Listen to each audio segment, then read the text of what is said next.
आज चाहिँ मैले कुखुराको मासुको अचार बनाउँदैछु।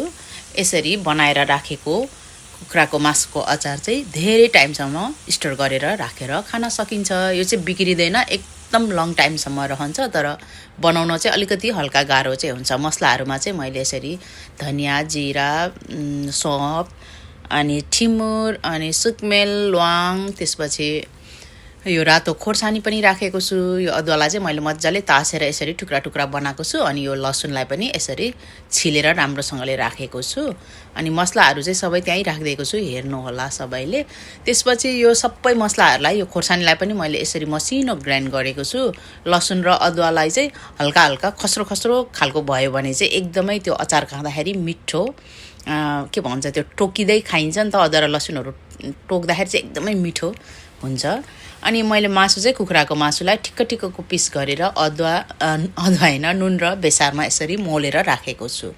अब तेल तताउने, अनि त्यसपछि यो अघि मोलेर राखेको मासुलाई यसरी तार्ने। मासु चाहिँ एकदमै रातो हुनुपर्छ। त्यो काँचो काँचो खालको हल्का नपाकेको मासु चाहिँ छिट्टो त्यो के भन्छ बास्ना आउँछ है, खासै मिठो हुँदैन। अनि त्यो भएर यसरी राम्रोसँगले खराएर बनाउँदा चाहिँ एकदमै बेस्ट हुन्छ। यतिको चाहिँ एकदमै बेस्ट हुन्छ अचार बनाउँदाखेरि।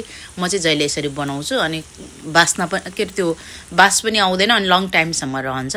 यसरी सबै रेडी भइसकेको छ। मासु पनि तारेको छु। अनि यो मसलाहरूलाई पनि मैले यसरी मसिनो धुलो बनाएको छु। अनि अदुवा र लसुनलाई चाहिँ हल्का हल्का पेस्ट बनाएको छु।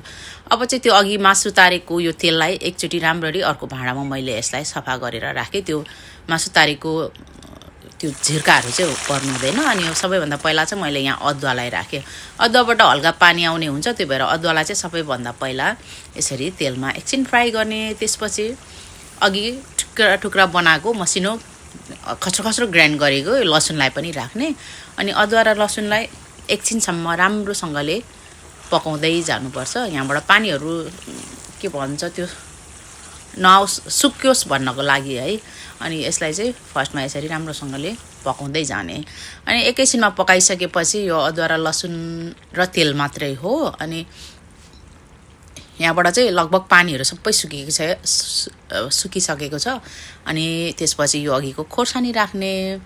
खोर्सानीलाई यस्तो तरिकाले यो मैले चाहिँ अब कतिको पिरो हो मैले चाहिँ सबै राखेको छु। त्यसपछि अघि बनाएको धुलो मसलाहरू, जिरा, धनिया, ठिमुर, मरिच, ल्वाङ, सुकमेल सबै राखेको छु।